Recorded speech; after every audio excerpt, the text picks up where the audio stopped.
Good day. The last 24 hours have provided some clarity about the situation in Bakhmut, and it is to this that I'm going to start in this video, even though, as I said, there's some other news, important news about other matters. So what exactly is going on in Bakhmut? The first thing to say is that over the last 24 hours, there have been considerable Russian advances within Bakhmut itself. Now, there's a report from a channel called Z Committee. I'm not quite sure who they are, but it does seem that this is accurate information. It's been corroborated by various sources. And what I'm going to read is clearly a machine translation, provided courtesy of Slavyangrad, I should say. But I have seen it corroborated in various other places, and this should be considered accurate in terms of what it's describing, though not necessarily completely accurate in terms of its translation, about which I apologize. Anyway, this is what it says. Wagner now controls the entire eastern side of Tchaikovsky Street, the mini citadel and the area to the north of it have been cleared of Ukrainian troops. The area south of Prom College is currently being cleared, and the Ukrainian military are withdrawing from the west side of Tchaikovsky Street. At the moment, the part of Bakhmut controlled by the armed forces of Ukraine is divided into two parts. A smaller one, the southern part, and a larger one, the northern part. Now, in the part that is in the south, the area fortified by skyscrapers, that means apartment buildings, that these tall buildings that are located there, at least, if not apartment buildings, large structures, probably not skyscrapers exactly, but high-rises, has been captured. The western part of this area consists mainly of small houses and is likely to be overrun soon. In the southeastern part of the nest, the last area of high-rises still under the control of the armed forces of Ukraine, the fighters of the Wagner organization have reached the Pobyeda cinema and have captured several high-rises in the eastern part of this complex. Now that seems to be all in the southwestern part. There's this area in the south, the smaller part.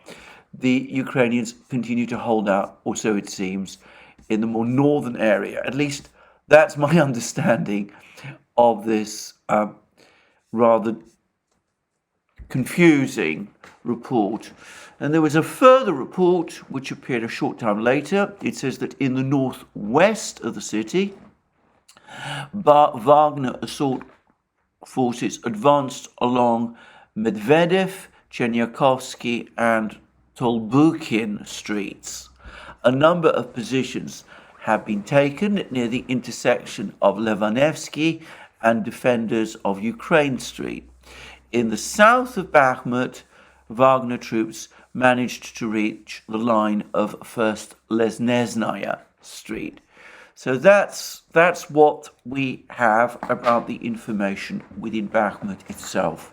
The Russian forces, the Wagner forces, continue to make progress in Bakhmut itself. And there's been another report about the fighting in Bakhmut from Redovka. This is this newspaper that is based in Smolensk. As I've said many times, it takes a patriotic, nationalist position. It's very strongly supportive of the war. It is not always completely reliable, but from time to time, quite often in fact, it does provide important information, and it does appear to have significant sources in the battle area. Anyway, this is what Redovka says. Wagner has approached the last fortified area of the armed forces of Ukraine in Bakhmut. And it says one of the Wagner fighters has told RIA Novosti, this is a official Russian news agency, that only 742 meters remained until the city was completely captured. Now, we then have a further comment, which is that Wagner fighters cleared the block near the Educational and Scientific Vocational Pedagogical Institute. They've come close to the last fortified area of the armed forces of Ukraine in Bakhmut. If you take from this building, and then there's a quotation, if you take from this building diagonally to the road, to the exit from the city, which is the intersection of Yubileinaya and Levanevsky Street, along which the Ukrainians supply their units, then only 740 meters remains to be passed. Beyond that, there is nothing left. And then this this Wagner soldier, is reporting to have said that Ukrainian troops have retreated beyond Tchaikovsky Street. That's, in effect, what those two other reports were saying. And they're now trying to build a defense. They do continue to strongly resist the Russian forces and fire artillery at our positions. So this is from that particular Wagner fighter telling RIA Novosti about the situation in the fighting. He says he also confirms significant advances. He said that there's less than a kilometer of distance for the Wagner forces to advance before Bakhmut is entirely cleared. And in the meantime, we've also had a statement from Alexei Danilov, who is on the Ukrainian side of things. He's the Secretary of the National Security and Defense Council, and he gave an interview to TSN television, and he said, "We are not going to surrender Bakhmut, and we will hold it as long as the military deems necessary for the tactical and strategic reasons of our country's military and military political leadership." Now, that is a very intriguing comment, because it basically says that Ukraine might be close to accepting that Bakhmut is lost. He's saying that Ukraine will hold it as long as the military deems necessary for the tactical and strategical reasons of our country's military and military political leadership. So on the one hand, he says that Ukraine doesn't intend to surrender Bakhmut, but at the same time, he does leave open the possibility that Ukraine might retreat from Bakhmut. So that's information about Russian advances. But of course, there's been a lot more going on. And I'm going to start with a comment by Prigozhin, another one of those comments that Prigozhin has made over the last couple of weeks, which in some ways provides clarity and in others confusion. But in this case, I think, in fairness to him, he's perhaps provided rather more clarity than confusion. Anyway, he made comments about the fact that he's denying that Zelensky has called off or postponed Ukraine's counteroffensive. I'm going to turn to that in a moment, but then he goes on to say that in the Artyomovsk direction, that's to say in Bakhmut, units of the armed forces of Ukraine go into the flanks, and unfortunately, in some places they are successful in doing so. We go to slam them, they slam us. For the armed forces of Ukraine, it is now important to break through the Artyomovsk direction. The next destinations will be Bryansk, Belgorod, these are regions within Russia, with access to the territory of the Russian Federation and Zaporozhye. But then he goes on to say that Wagner continues to carry out its combat missions despite a terrible shortage of ammunition, and a shell city. And he complains, not for the first time, that the promises made by the Ministry of Defense are not kept. So he talks about Ukraine launching attacks in the flanks, in the flanking areas, in other words, to the north and south of Bakhmut, the Ukrainians trying to put pressure in that area. And in fact, we've had yet another report from a different source. This is the source that I spoke about. This is a Russian correspondent who has the, well, I don't know exactly what his name is, but his report appears in Slavyangrad, and he says, on the flanks around Bakhmut, the swings, in other words, the key lines, are still preserved, which are created by units located there, designated to cover the flanks. However, it is reported that units of the 9th SME, I'm not quite sure what that means, left their positions in the forest belt and retreated 600 meters deep, which again opened the Chasov Yar-Bakhmut road for the armed forces of Ukraine. As a result of the counterattack which is undertaken by the armed forces of Ukraine, the 9th Motorized Rifle Division, regiment, that's clearly what it is, lost a section of 650 by 600 meters in the Bogdanovka area. And this follows from an attack. So this is an attack clearly in the north along the Khromovo road, but it seems that there was another attack, and this is the attack that Prigozhin was talking about, which I discussed yesterday and on Tuesday. This is the attack, it appears to have happened on Tuesday, which happened well to the south and which supposedly attacked the so-called, well, the 72nd Brigade, which Prigozhin says fled, though the advance in that area, according to him, was thereafter blocked. And a number of people have written to me to say that the 72nd Brigade is not a regular Russian army brigade. It is a militia unit attached to the 3rd Corps. 3rd Corps was a somewhat enigmatic force made up of fighters from the Donbass, which was trained up in Russia over the course of last summer.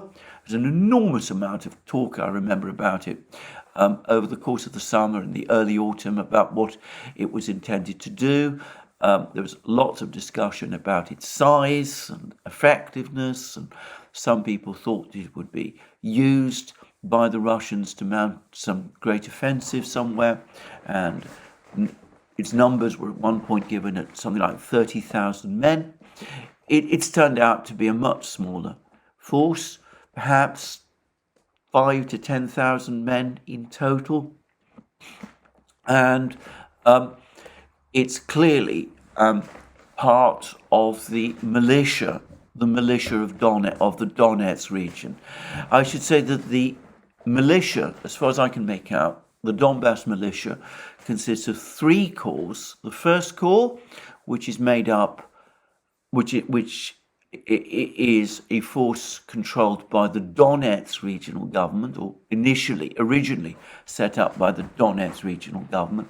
A 2nd Corps, which is made up of forces assigned to the Lugansk regional government, and this 3rd Corps, which is also apparently assigned to the Donetsk regional government. Now, when the Donbass was united or unified, or annexed, if you prefer, to Russia in the autumn, following Putin's September decrees and the referendums that took place in the 4 regions, all of these corps were assigned to the Russian army. They came under the overall control of the Russian army. The Wagner organization, by the way, not so. It remains technically a private military company.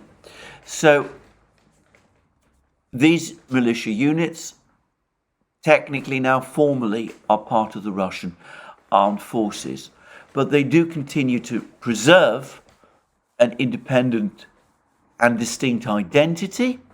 And as I've discussed many times, some of these units are fully up to the level of training and experience and combat effectiveness of the best units of the Russian army, like the so-called Somali Brigade and the Sparta Brigade and Khodorkovsky's Vostok Brigade in the south, but others obviously less so. And I'm entirely willing to accept that perhaps one of these brigades, maybe it is called the 72nd, was assigned what looks like it was intended to be a fairly quiet area of the front lines, some distance, in fact, from Bakhmut, and it was then attacked by a force from apparently the reconstituted Azov regiment, and it might have retreated. I doubt that this event had any important tactical significance, and I think I want to make that clear. Prigozhin himself subsequently said that this advance by the Ukrainians in this area had been blocked, and it's perhaps important to say that this incident, which is still rather difficult to reconstruct, happened some distance from Bakhmut. It's not close, it's not directly adjacent to Ivanivska or those sort of places, for example. Now, an attack that Ukraine launched last night in the northern area around Khromovo was clearly much more intense. This is an actual attack by the Ukrainian army in areas directly adjacent to Bakhmut. And this is the advance that report was talking about, which pushed the Russians off the Chasov Yar, Khromovo, Bakhmut road, and which is clearly causing Prigozhin concern. So this attack undoubtedly did take place, but again, it doesn't seem to have resulted in any breakdown of Russian defenses in that area. And as we see, it's not actually slowing down the advance of Russian forces in Bakhmut itself. So we have had repeatedly throughout this long, exhausting battle for Bakhmut, ebbs and flows in the fighting, despite Prigozhin's rather purple statements about Ukrainian offensive in the area being in full swing. For the moment, this event in the north doesn't seem to me to be radically different from these ebbs and flows. Wagner forces continue to advance in Bakhmut itself, and it's clear that the flanks, the two forces now positioned in the flanks, they haven't been broken, and the road itself remains under Russian artillery fire. So it's, as I said, always a complicated situation. As I said, I think a relatively less important incident on Tuesday in the south, in a fairly quiet area of the battlefronts, some distance away from the main fighting. A more serious attack by Ukraine last night, one which did gain back some ground, though not in Bakhmut itself, but which did push the Russians off the road, which they had briefly occupied, but one which is not so far, for the moment, changing the overall picture of the fighting in Bakhmut itself. Now, this is all I can say about the fighting at the moment. We've had, as I said, a lot of detailed information. This is all coming from Russian sources, but it seems to be not that different from what the Ukrainians are saying, though, of course, it does report it in a somewhat different way. So that's what I wanted to say about the overall fighting in Bakhmut. But there is quite a lot of information from Ukrainian sources about a completely different issue, which is that this ammunition shortage that Prigozhin is constantly talking about. And there's also been an article about this same topic in Politico in the United States. And the Ukrainians are saying that they have absolutely seen no sign of these ammunition shortages that Prigozhin constantly brings up. Russian artillery fire in the Bakhmut area remains as intense as ever, and it is supplemented now by Russian bombing, with the Russians using guided bombs to strike at these apartment buildings, these high-rise buildings on the western fringe of Bakhmut, which the Ukrainians have turned into or trying to convert into fortified positions. So they don't see any sign of any slackening of Russian artillery fire. And Politico says that this whole issue of ammunition shortages, which Prigozhin incessantly talks about, has all the appearance of some kind of argument going on between Prigozhin and his political rivals in the Russian Defense Ministry, and should be understood more in those terms. And I think this is correct. This is my own assumption. As I said, I think that this is a somewhat volatile personality. I do think he's under stress. I've discussed that at length. I don't want to talk about this further. It's always a difficult subject to talk about, especially when it refers to another person. But I think there's an awful lot of that, as I said, going on here. I think he's under stress. So he has these wild mood swings. His latest comment, the one I actually read out a short time ago about the problems on the flanks, was actually a lot calmer and more measured than some of the other things that he said. The key point to understand is that his forces are still in Bakhmut, despite his previous threats to pull back. They're still advancing in Bakhmut. The situation on the flanks is obviously difficult, but it's not impeding his advances in Bakhmut. And he's basically said that he now intends to fight on until this fight in Bakhmut, is brought to a conclusion. And one of his soldiers has said that there's only 742 meters to go. Now that may not be tell us very much. We don't know what there is in those 742 meters. It may be that these are enormously heavily fortified positions. It might not be easy to break through them. But for the moment, at least, Wagner continues to have the momentum in this battle. And I don't think we should be overly distracted for the moment with these ebbs and flows that go on. Now, if these Ukrainian attacks on the flanks, which, judging from Danilov's comment, which I also reported, seem to be more intended to slow down Russian operations in Bakhmut than anything else. But if these develop into something bigger, well, we'll have to wait and see, in which case, obviously, I will discuss it in more detail when we get news to that effect, which, for all I know, might be in the next few hours. It might be, possibly, conceivably, it might start to happen or unfold before this video is published. It is always a problem when discussing an extremely dynamic situation like this to keep up with events.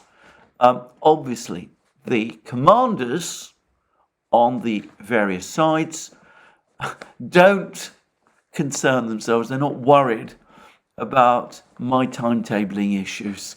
So I think if people are a little frustrated because I'm describing the situation that by the time the video is published has already become historic, well, I can only apologize. I can only discuss the situation as I know it at the time of making of my video. Anyway, that's what I wanted to say about the situation in Bakhmut for the moment. Now, there's been some big news from Ukraine, and that's the first is that Zelensky himself has now given an interview to the BBC in which he has essentially called Ukraine's offensive off.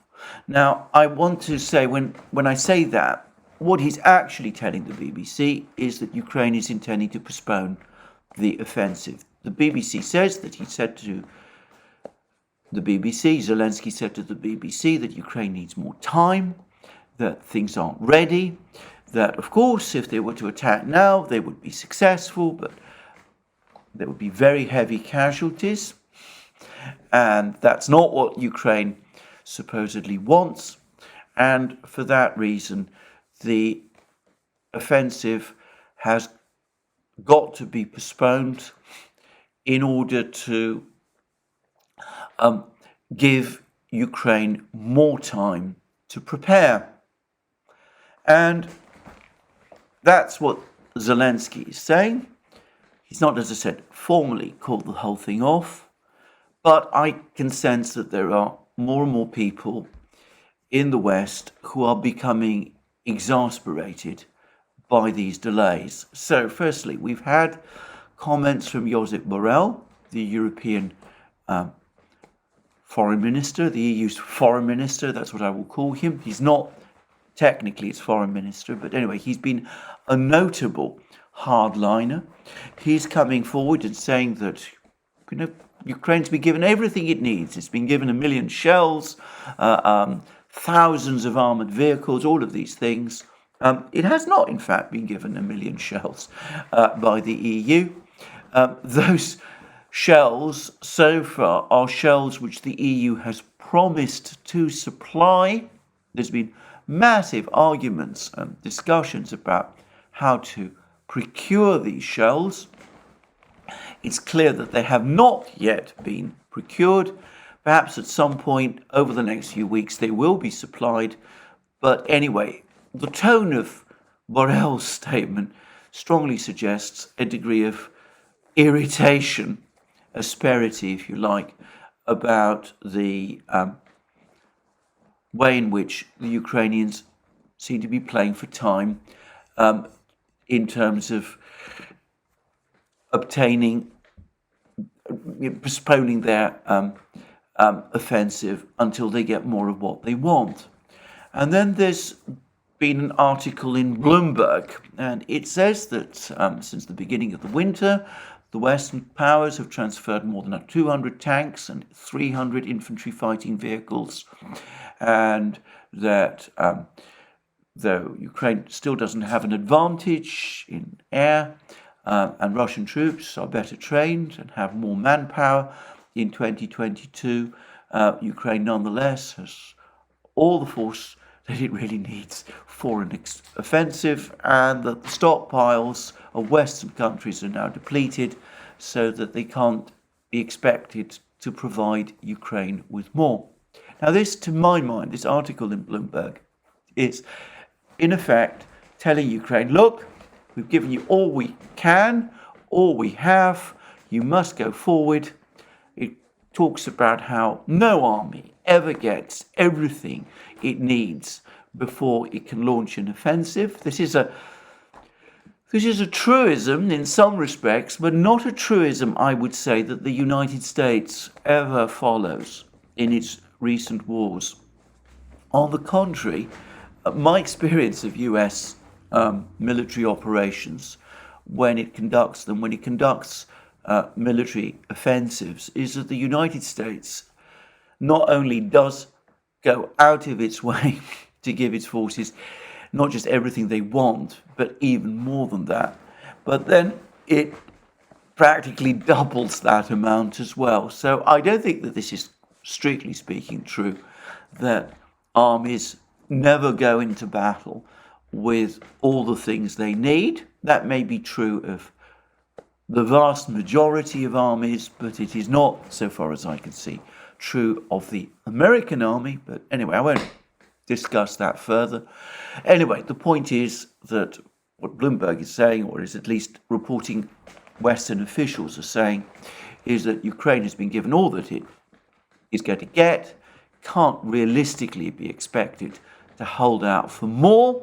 There isn't that more to give, and they've got enough men, they've got enough machines. Yes, there's problems with Russian air power and Russian fortifications and all that, but this is the moment for them to go on the offensive, and if they postpone this offensive for too long, well, we're just going to lose patience with them. That is my interpretation of this Bloomberg article. And then there's a further comment from Alexander Danilov, same secretary of the National Security and Defense Council. This is from the Ukrainian side. And he says that Ukraine is now coming under pressure, as he puts it, from some people, some officials in the West, to start negotiations with the Russians. Now, I take a very cynical view of these claims about the pressure from the West on Ukraine, allegedly to conduct negotiations. I think there is a faction in Washington that genuinely does want to see negotiations happen and considers that this entire war has been a disastrous mistake. But I don't think that this faction is in the ascendant. I think the people who are telling the Ukraine this, that either start your offensive or negotiate, are the people who want to see the offensive. It's in effect an act of blackmail. They're telling Ukraine, look, you're not going to start your offensive now, and we're going to wash our hands of you. We're going to walk away, in which case you might as well sit down and talk with the Russians, because there's nothing more we can do. And statements from people like Borrell and others, Avril Haines, the Director of National Intelligence in the United States, just also said this, statements to the effect that Ukraine can only keep fighting for a few days without Western support. Well, that, of course, is true, but it is also a not so subtle reminder to the Ukrainians that he who pays the piper calls the tune. So, on the one hand, Ukraine doesn't want to negotiate. It wants more weapons. It wants fighter jets and missiles and all those kind of things, air defense missiles and all those kind of things. And it wants to postpone its offensive because it clearly, despite Zelensky's comments, has serious doubts about the prospects of that offensive. But on the other hand, it doesn't want to negotiate. The risks, political risks, for Zelensky and his team in opening negotiations with the Russians are enormous. So the Ukrainians, in effect, are caught between a rock and a hard place. And you could see that with the behavior of Ukraine's two top military commanders. The Ukrainian Chief of Staff, General Zaluzhny, refused to participate in a virtual meeting with Western defense officials, top defense officials, notwithstanding that he had been invited to participate. He sent a message that he wasn't joining because of the complicated military situation. Now, this led to all kinds of rumours over the course of yesterday that he'd been killed. I don't believe that. I believe that we should see this refusal to participate in this meeting as a sign of dissension. Zaluzhny feels that he has not been given anything like the amount of equipment that he needs to conduct this offensive, and he's essentially made that clear. His demands for equipment back in November, when he gave an interview along with Zelensky to The Economist, which were far more equipment than the West has provided. At that time, he was talking about 350 tanks, 600 to 700 infantry fighting vehicles, and 500 artillery pieces. He's been given, according to Bloomberg, 200 tanks, most of which are, by the way, Soviet-era T-72s, 300 infantry fighting vehicles, less than half the number he asked for, and that includes wheeled vehicles as well, like the Striker, which is probably not what he fully had in mind. And of course, in terms of artillery, well, he's not been given anything like the amount of artillery that he was seeking. He's certainly not been given 500 howitzers. And of course, despite Borrell's comments, there are these constant problems with ammunition. So he is clearly upset and angry, and he's making that fact clear by boycotting these meetings. I think that, as I said, the suggestion that he's been killed has no merit to it. And the other top Ukrainian commander, General Syrskyi, is also behaving in a very strange way, a kind of work-to-rule way. Now, I should say that yesterday there were also reports that General Syrskyi had also been killed, which I don't for a second believe. I believe he's in Konstantinovka, where he is still conducting the operation in and around Bakhmut. Now, I think people perhaps have overlooked how strange this conduct by Syrskyi actually is, because he is, after all, the commander of Ukraine's ground forces on the eve of what is supposed to be Ukraine's great offensive, with the objective being, so it is widely assumed, the breakthrough in the south towards the Sea of Azov and the interruption of the land bridge, the cutting off of the Russian land bridge to Crimea. And yet the commander of Ukraine's ground forces is not apparently focused on preparing and planning this offensive. He's not touring his troops in the south. He's not doing any of that kind of thing. He is stuck close to Bakhmut, engaging in a tactical battle. There, he makes statements to counter Prigozhin's statements. It's as if these two people, Prigozhin and Syrskyi, are fighting their own private war over Bakhmut. Now, there might be cogent explanations and good reasons why this is the right thing to do, but I still have to say I find it extremely strange myself that such a senior commander, not just, as I said, a corps commander or a local commander, has in effect relegated himself to a role in which he appears to be taking direct charge of troops in one narrowly confined area of an enormous battlefield, and this on the eve of a supposed offensive. And I can't help but think that this again also reflects Syrskyi's unease and unhappiness about the whole idea of the offensive in the south. He's in effect absenting himself from it. He doesn't want to have anything to do with it.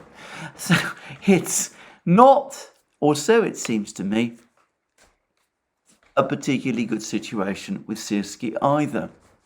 Meanwhile, what is the West doing? Well, over the last couple of hours, I've received a huge amount of material about the Storm Shadow missiles that Britain is now going to supply to Ukraine. These missiles are causing some concern among some people on the Russian side.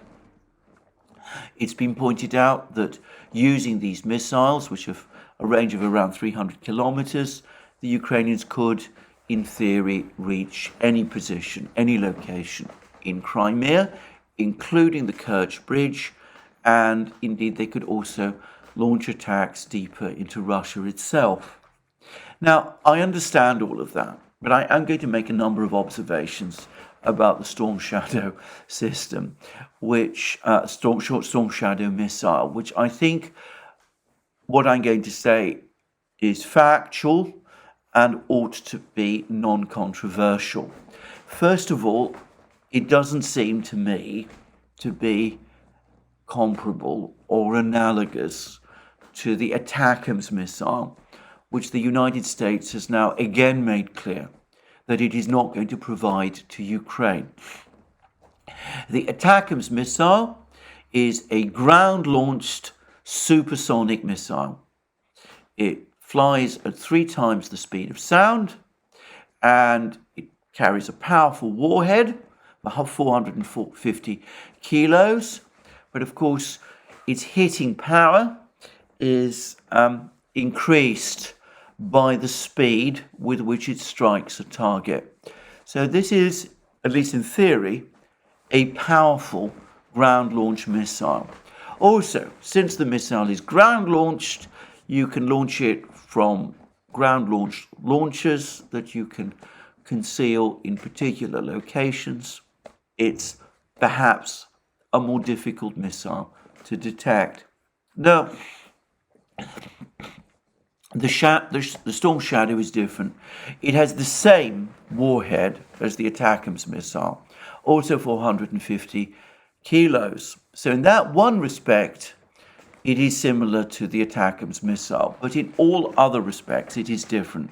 Firstly, it is an air-launched missile.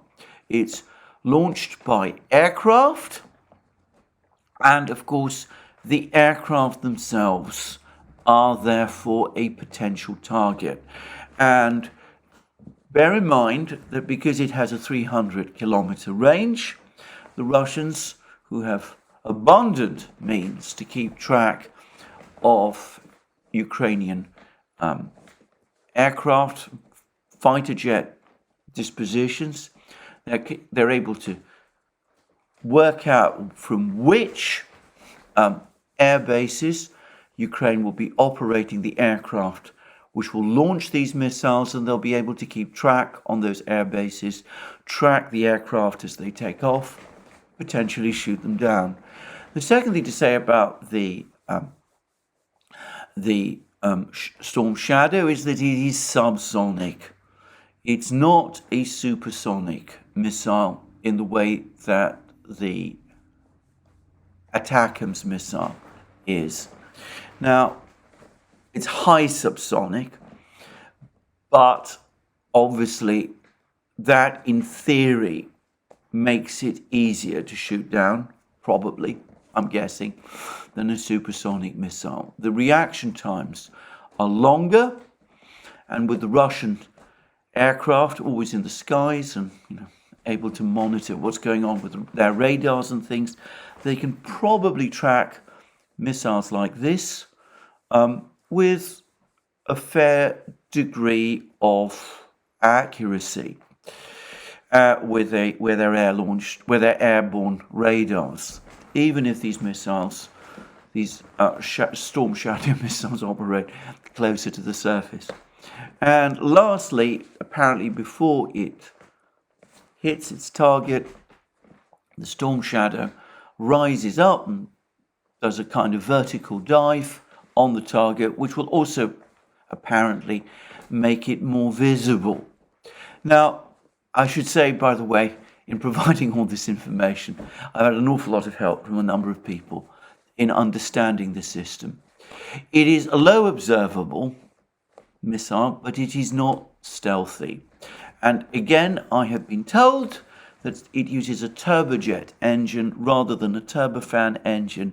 And there is a view, which people are welcome to contest if they wish, that a turbojet engine, in other words, a conventional jet engine, is by definition less stealthy than a turbofan engine, which is what you would expect a more stealthy missile to use.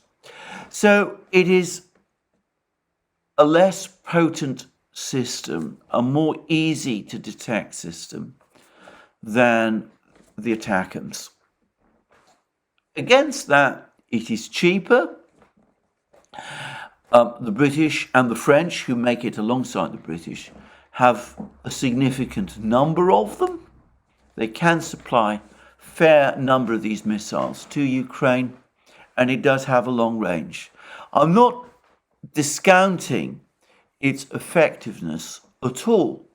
All I am saying is that it is not actually quite the substitute for the ATACMS that some people think or appear to think, and that it may have more difficulty penetrating Russian air defences than some people also believe. Last but not least, apparently, in terms of its attack on a particular position, apparently most of the time it operates rather like the Uranium-2 on the basis of a pre-planned flight path, but in its final attack, it depends on GPS guidance. Now, that might be a problem, given that the Russians are apparently increasingly successful in jamming GPS signals. And there's been a repeatedly edited article, at least I think it has been repeatedly edited article on CNN, which essentially seems to say that the Russians are succeeding increasingly now in jamming the GPS signals that are going to the HIMARS system, that the HIMARS system is rapidly losing its effectiveness, that the US technicians are trying to find counters to this Russian jamming, but they're having difficulty doing so because they've not entirely understood how it has happened that the Russians are both able to jam the GPS signals and shoot the HIMARS missile down. So there we go. Now, again, I want to stress I am not an expert in these fields. Anybody who wants to take issue with me about these things that I'm saying about the Storm Shadow is welcome to do so. But that is the information I've been provided, and I backed it up to some extent with my own research. It doesn't seem to me, as I said, that this is a substitute for the ATACMS, and General Milley himself has come forward and said that he doesn't think that the ATACMS itself would change things decisively, and people are overestimating what it can do. Well, I'm going to leave that discussion there. So, Ukrainians caught between a rock and a hard place. They don't really want to conduct this offensive. That's my view. They'd rather postpone it. Perhaps some of them quietly think that the best thing to do would be to call it off entirely. At the same time, they went out with a begging bowl last autumn and winter. They asked for all these weapons to be provided to them by the Western powers. They got all of these weapons on the promise that these weapons would be used in this offensive. Now they are facing the visible annoyance of their Western sponsors. They got all of these weapons on promises that they would launch an offensive, and now they're going back on those promises by coming back and saying, the weapons provided aren't anywhere near enough. Now, what happens if the offensive is indeed postponed? And Zelensky hasn't given us a time frame for this, and of course, and here perhaps we do need to listen to Prigozhin, because when Prigozhin says this is what Zelensky says, well, how much reliance should you place on anything that Zelensky says? He can say one thing one day and say something completely different the next day, and besides, he's probably not the ultimate decision maker anyway. But let's assume that the offensive is indeed postponed. Postponed until when? June? July? August? The autumn?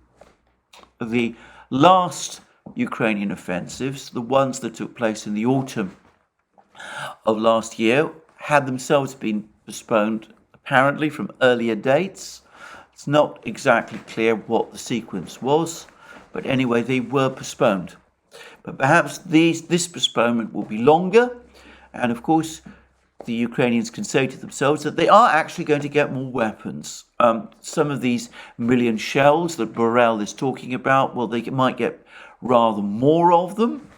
The Russians have been carrying out a massive systematic missile and bombing campaign against Ukraine, which appears to be principally targeting Ukrainian ammunition and missile dumps.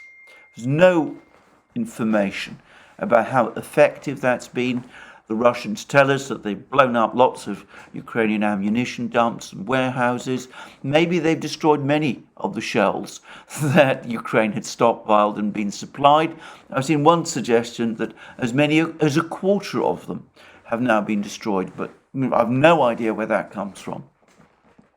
But maybe Ukraine will get more of these million shells from Borrell, some of these million shells from Borrell over the next few weeks and months, and they'll be better equipped when they do launch this offensive. And of course, they're going to get some more tanks. The Abrams tanks will be arriving sometime in the fall, in the autumn. In the meantime, and before they arrive, the Leopard 1s will also start to appear. Now, I'm very, very skeptical about the combat effectiveness of the Leopard 1s in the Ukrainian battlefields, but they are armoured vehicles. They do have tracks and guns and armour. I'm not going to say that they're completely ineffectual. I mean, they are what they are. So, possibly, just conceivably, Ukraine will be in a position to hit the Russians harder. And, of course, they'll have trained more men over the next few weeks and months. They'll get more training on their Bradleys and their Leopard 2s.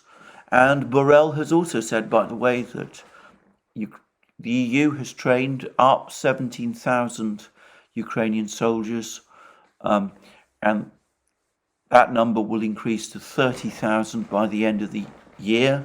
Still, we're nowhere near enough, I would have thought, but anyway, there'll be more trained men if you postpone the offensive, and the troops who have already been trained will have become more accustomed to their Western equipment and will be able to use it better. So I can see that there might be an argument that postponing the offensive will make it a more effective offensive. It will make it will enable the Ukrainians to hit with a harder punch. However, it's always important to remember that there is the other side.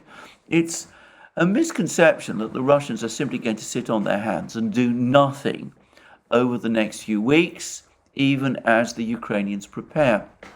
They're already, as I said, conducting a very extensive and sustained missile and bombing offensive across Ukraine as they try to home in on Ukrainian ammunition dumps, warehouses, assembly points of troops, all that kind of thing.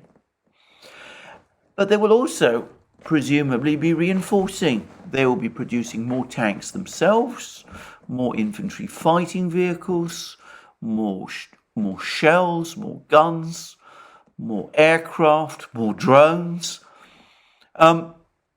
It seems more likely that they will train up and equip to a greater extent than Ukraine can.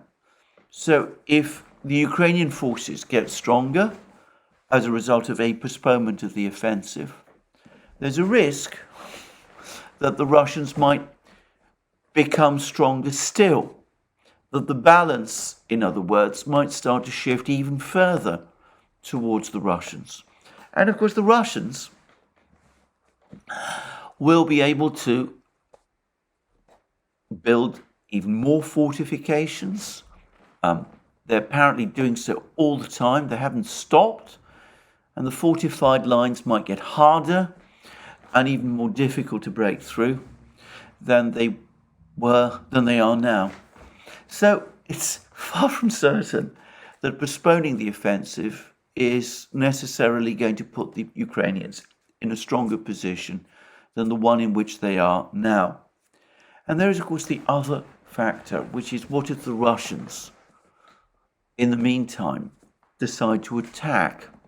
Now, this has never been taken seriously, and Kirill Budanov, the head of Ukrainian military intelligence, actually came out and actually said that there's no possibility that the Russians will be able to launch any kind of offensive anytime soon. He said that the Russians still have an ability to conduct defensive operations, but they're not in a position to conduct offensive ones.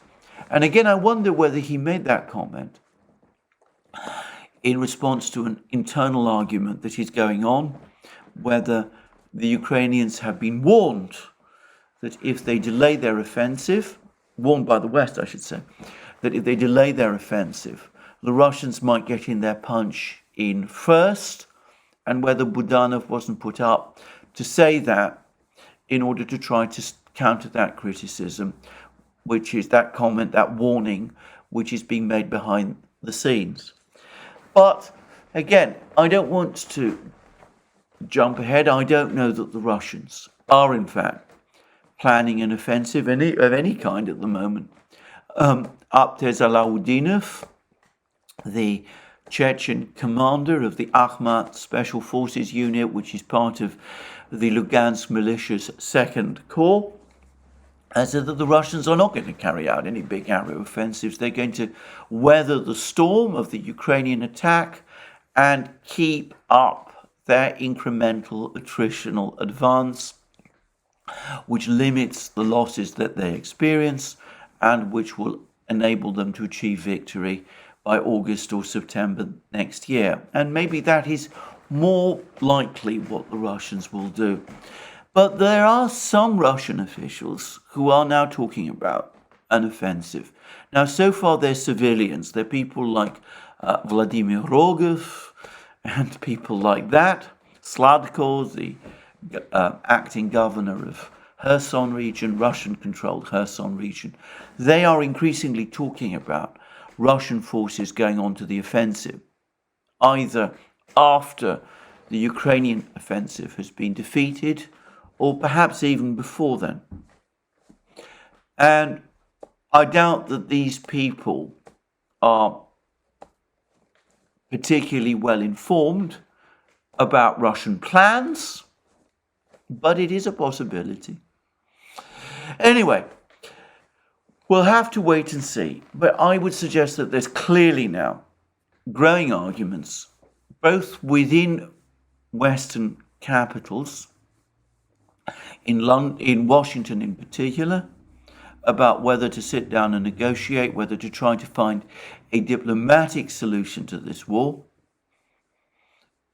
between the realists and the hardliners. I've discussed this at length, but also between Ukraine and its Western sponsors about whether to press forward with this offensive or postpone it, with at least the possibility that some Ukrainian officials would rather that the whole thing was called off. So, a very murky, uncertain situation. We will see where it comes. One thing I do continue to believe, and I think that this is where all the pressure in the West for an offensive comes from. As General Pavel, the Czech president, warned Zelensky a couple of days ago, this is basically Ukraine's last throw. It's been said by others. There's been articles in the media in the West, especially in the United States, saying that this is the last-ditch offensive. If Ukraine doesn't win this war in 2023, then the war is lost. Ukraine cannot survive a prolonged war of attrition. The Western powers are now at their limit in helping Ukraine. They can't realistically do much more than that, much more than they have already done, and Ukraine's own resources are now exhausted. When Borrell and Haynes and other people like that come forward and say that Ukraine would collapse in a few days if it didn't get more Western aid, if Western aid didn't continue to come, they're telling what is nothing less than the truth. Western aid has kept Ukraine going for over a year since the Russian special military operation was launched, but it is now starting to reach its finite point. I would add that the likely successor to General Milley as head of the Joint Chiefs of Staff is an officer from the US Air Force, who, from what I can tell, is most likely not someone who is particularly keen on the Ukraine affair. He is likely to be Air Force General C.Q. Brown. From what I've been able to find out about him, there's been a report about him in Politico and also in Responsible Statecraft. General Brown is he comes across to me as a staunch upholder of the military-industrial complex. He is fully committed to the F-35 program. He wants to continue to invest in the F-35 and develop it even further. He wants to replace the ground attack aircraft, the A-10 Warthog, with other versions of the F-35. But putting all that aside, his overwhelming interest and focus seems to be China. He comes across as someone who, even more perhaps than Milley, regards the war in Ukraine as a distraction and a waste of resources, as opposed to the great conflict with China that is to come. And I read in Responsible Statecraft, for example, that in an interview in July with CNN, that's obviously a long time ago now, Brown said that the ideal long-term solution to Ukraine would be cessation of hostilities, though he did not elaborate on the best path to get there, and said that based on his experience, it would be more of an intermediate waypoint than an end game. Well, that doesn't sound like somebody who's very enthusiastic about the war in Ukraine. And apparently, HIMARS missile is an essential part of the US armory in contesting China. The Russians are indeed jamming it successfully, it seems to be the case, and successfully shooting it down. And from a perspective of an American Air Force officer who's primarily focused on taking on China, that is very bad news.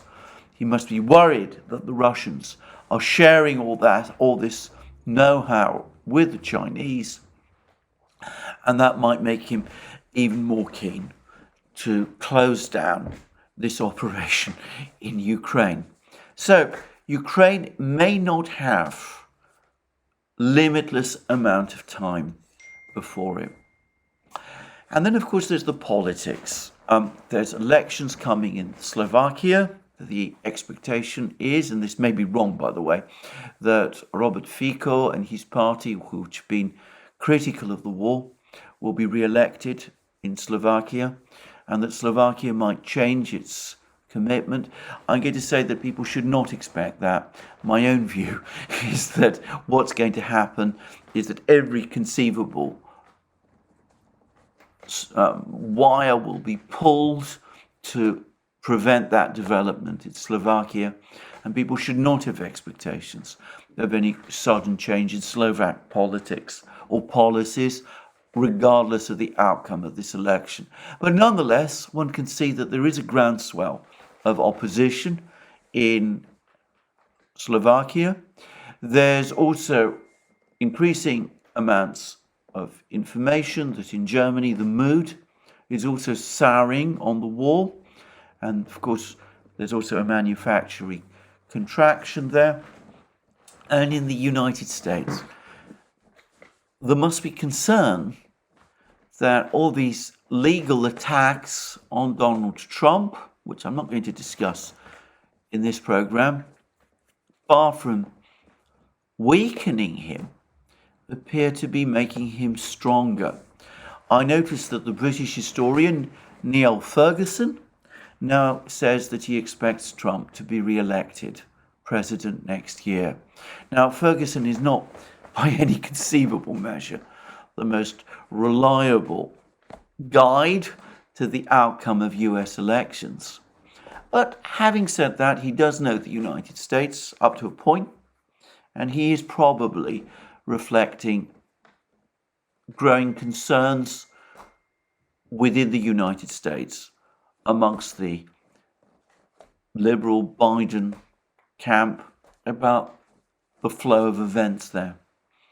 So political pressures are growing, economic pressures will probably grow as well. Weapon systems in the West, weapons arsenals are depleted. The West probably feels that they've done all for Ukraine that they realistically can.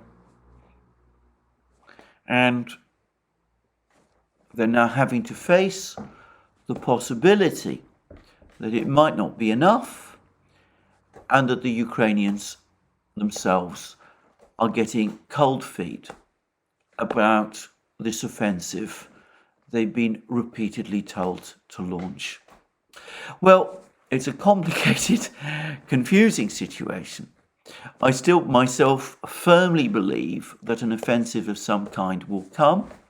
I don't believe that it'll be postponed indefinitely, or perhaps not even for very long. It's even conceivable that Prigozhin is right, and that we might see it happen at any point over the next few days and hours, and that Ukrainian pressure in the Bakhmut area might grow, though, as several people have also pointed out, and as, according to a Ukrainian channel, British military intelligence has apparently warned Zelensky, there are very, very powerful Russian military forces concentrated close to Bakhmut, and this is not a promising area for Ukraine to launch its offensive. But, that's just one report. It may or may not be true.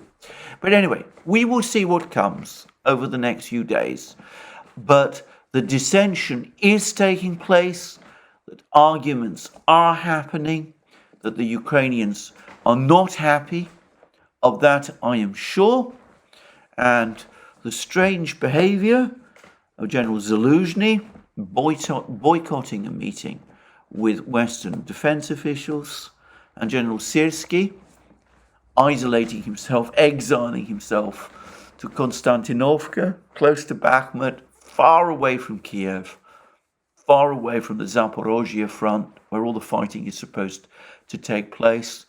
Well, to my mind, that all speaks for itself.